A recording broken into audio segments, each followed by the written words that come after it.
Hi everybody, my name is Tanya and welcome to my channel Bilingual Mingle. Today we are going to talk about 4 main reasons of why being a part of multilingual community is a must in 2022. I was born in Moscow, Russia and received my bachelor's in linguistics and intercultural communication there. Later on, I received a full scholarship to study theology at Villanova University, so I moved to the United States in 2015 to pursue my education.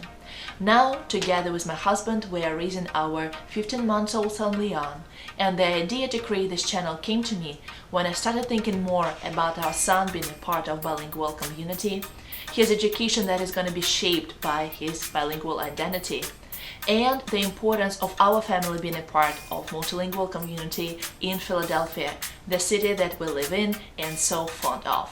So if you like this video, please don't forget to subscribe to my channel, hit the like button, and let's start.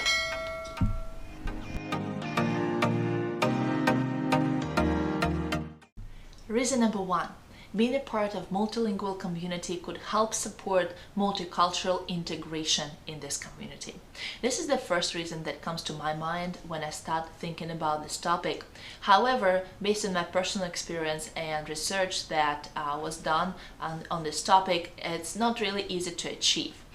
In such countries like, for instance, the United States, UK, Canada, where English is prevalent or one dominant language, the majority of people tend to lead their individualistic lifestyle, and according to this lifestyle, their studying of the second language is perceived more as an irrelevant or additional skill that people don't necessarily want to pursue unless it's necessary for them to achieve certain success in their career, maybe move abroad for a new job or for additional education. However, what I would like to talk about here, what I find important to discuss in the communities is multilingualism in their community in the country that we live in, so-called domestic multilingualism.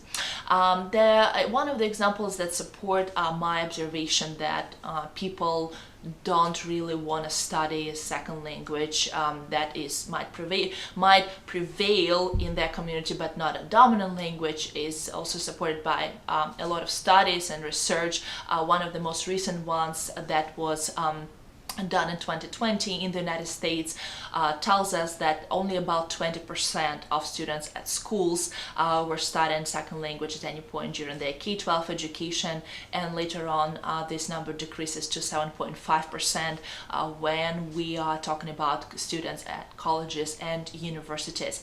A language learning platform called Preply also has created a very interesting worldwide language index study in which they've analyzed 18 factors that contribute to language learning environment in 30 countries.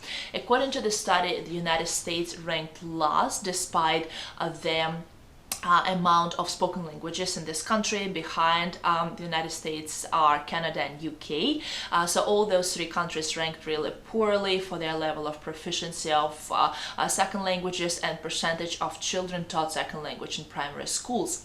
However, all those countries ranked highest in terms of the technologies that are available for people to study additional languages. So I think that the results of this study are quite optimistic. They're quite promising. They mean that they really tell us that multilingualism in those countries is both possible and affordable. However, they also show to us a discrepancy in terms of their availability of the languages for people and their willingness of the people who live in those countries to study additional languages. The counterexample that I came across by for that when I was preparing my text for this video is Luxembourg. Luxembourg is a very small country, but the people there have already understood all the benefits of multilingualism for the formation of a strong open society a long time ago. Students at schools are required to study German, French, English, those languages are mandatory. And as a result, children are exposed to more than one language in their daily lives. That promotes the multicultural formation of the society. So Luxembourg's multilingualism can be called really the main vector of social cohesion, and the most important result or outcome of such cohesion is that they help to reduce social exclusion based on language.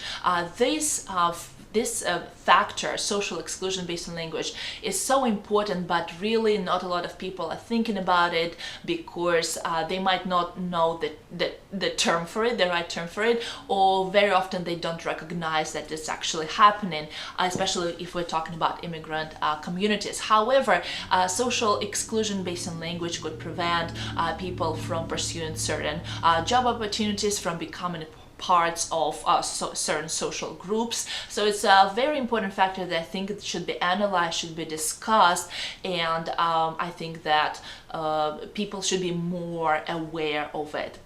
Another important thing that social cohesion in Luxembourg helps to achieve is that mandatory language education from early age really prompts us to see the importance of this process too for the communities they live in. So this is the shift that they are kind of making when they set up the goal to study a second language. They don't necessarily see the importance of studying it just for themselves, but primarily for the communities they live in. And this is also the shift that I'm trying to make with this video. So as a result, the demand for new language learning in Luxembourg is quite high. On the screen right now you see the comparison of population sizes in this country as well as in such a big international city as New York City. So as you can see, there's a big difference in terms of the population size. However, not such a big one in terms of the language learning centers. That tells us that the amount of language learning centers per person is much higher in Luxembourg than in New York City, which again supports the idea that the demand for language learning, for additional language learning, is not as high as is in New York City as it could be. Another interesting factor that I came across by when again I was preparing for this video is that Luxembourg's government actually offers tuition aid and language learning leave of up to 200 hours for people who are trying to study Luxembourgish, its official language in Luxembourg, in order to maybe change their careers or pursue certain career opportunities. So I thought that it would be interesting to share in this video because I think that it shows that this multilingualism should be tackled from both sides. It should by the government and by the communities in the country. We should be encouraged to study more languages to support the communities that we are all parts of, and at the same time we should also, our governments primarily should also find ways to provide people who are not native to the country that we live in, language support that they need in order to prosper in their new countries that they call their homes. I think that this is such development and such decision really pushes cultural integration in such countries as Luxembourg and other countries who also follow the same approach to the next level. Reason number 2. Being a part or strive to become a part of multilingual community could help our mental health and well-being. Our brain is a muscle, and like any other muscle, it needs to exercise. And I think the studying of additional language is a great exercise for our brain. To speak or at least being exposed to multiple languages in a daily life could promote long-term brain health. One of the most important outcomes of such exercise is the improvement of our memory. Brain capacity to remember things considerably increases when we're exposed to trying to learn one or more of language systems. Because the the executive function of our brain, of multilingual brains, is slightly different from monolingual ones. We are also more inclined to better control our thoughts, our behavior. We are better at focusing on our goals, ignoring distractions, watching or switching attention between things, and planning for the future. I can attest to all this based on my personal experience. I've been exposed to multiple languages, to studying multiple languages from very early age. I was 5 when I started learning English. Later on during my school years, I was learning English and Spanish, and later at university I also added German to this mix. So I also was really good at, for instance, learning music notes when I was a part of music school, or multitask, maybe listening to audiobook and also completing my homework.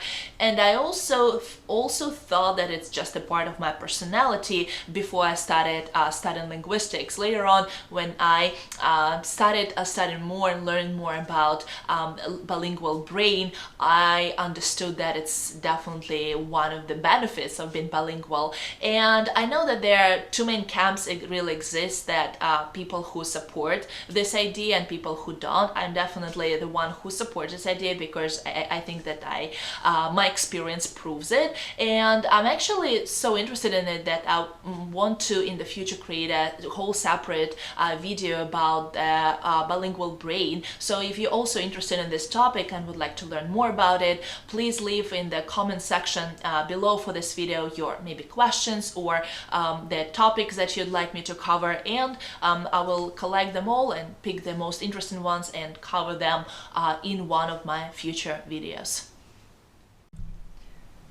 Being a part or strive to become a part of multilingual community could help create a different educational experience for younger generations. Many research show that drawing on students' home language and cultural background in the classroom validates their identities and provides strong foundation for further language learning. However, the reality is quite different for students who are receiving education in the classrooms where English is the dominant language, or in the countries where English is a dominant language. Those students are very forced to leave their native languages at the classroom door because their languages are considered to be an obstacle for the learning process rather than the additional or beneficial part of it. The example that I wanted to share with you is actually from my personal experience of being an international student in the United States. That was one of the first courses that I started taking as a part of my master's, and I obviously was very new to the community that I became a part of. However, from the very beginning, I understood that the multicultural awareness in this community was quite low, and my cultural and language backgrounds were not really understood in a way that I thought they would be. I was actually one of the first international students that was admitted to receive my master's in theology at Villanova, and I'm sure that situation now is most likely quite different. So during one of the courses that I was taking at this time, I had an additional question that I wanted to ask my professor about, and the question was quite simple. However, just because I was already aware of this factor regarding the multicultural awareness in the community I was a part of, I was very scared to ask this question. I was not confident in my English proficiency. So what I did, I actually wrote this question down in Russian, translated in English, double-checked my spelling and grammar, and kind of even pronounced it very quietly, like in my head a couple times. Obviously, at this point, I didn't think anymore about the lecture that was taking place. I felt very unconfident to ask this question, and at this time, I felt like I also was forced to hide my native language identity. And this is experience that at this point made me feel very confident. Later on, I kind of felt a little bit sad about it, but I'm sure that so many other students, international students and students whose native language is not English, have to go through and don't necessarily share with the rest of the community they are part of. This inability to fully be yourself really in the new language environment, that for a very long time makes you feel like your personality, your intelligence are stripped, that you are just unable to have a very standard normal conversation on the topic that you might be very knowledgeable about and very proficient in. That's definitely how I felt, and I think that it's very important to share your experience with others, and I think the solution for this is very simple and very obvious. I think that from the very young age, people who are in charge of our educational officials, they should do everything they can, make extra efforts in order to support the usage of students' native language in education, because that could create, that could help people preserve, first of all, and extend their rich funds of knowledge that they are able to share with others, and they can actually contribute to the learning process they're all part of. And at the same time, that would also help those people to construct a very positive multilingual identities that are so crucial for people in the future, especially during their adulthood, while they're pursuing certain career opportunities or further education, or trying to become a part of certain social group. So that's why I thought it's quite important to share, first of all, to consider this to be one of the main factors why we should all strive to become a part of multilingual community. And also I thought that my personal experience would help people understand what it's really like to be part of such community, and what it's really like to go through this. Reason number 4. Being a part of, strive to become a part of multilingual community could help build a healthier work environment. So very often when we think about the benefits to study second language for ourselves, we obviously think about possibilities to move abroad, to study abroad, and therefore that would be a main reason why we would start studying a second language. However, what I would like to bring up in this video is the idea that domestic multilingualism could be a great benefit for the work environment that we're already part of. So multicultural work environments are very rewarding places to work at. People bring so many different perspectives and ideas, right? Into the mix. However, this is also can be a very challenging place to work at, just because again there's so many different cultures that have to coexist at the same time at the same place, and therefore people in such environments, they are much more likely prone to conflicts, to being misunderstood, to be left behind. So that's something I would like to talk about. I was a part of this multicultural community at the company that I was working at. I'm actually still working there, but for part-time, as a part-timer. This company is called Princeton Review, and that is a company that specializes in task prep services.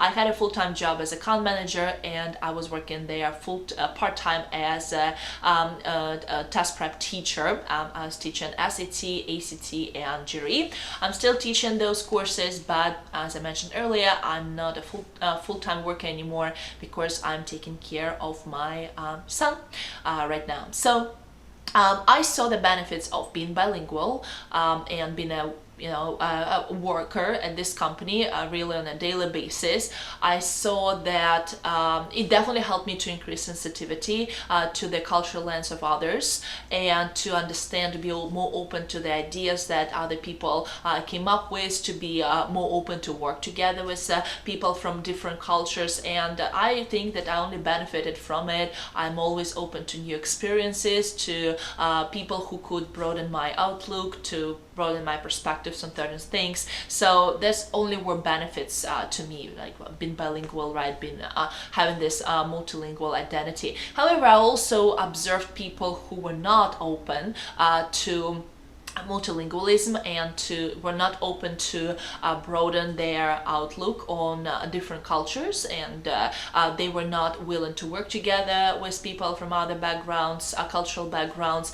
They like very often misunderstood those people, and just kind of isolated themselves for really no reason, and tried to really just stick to their dominant culture, this work environment.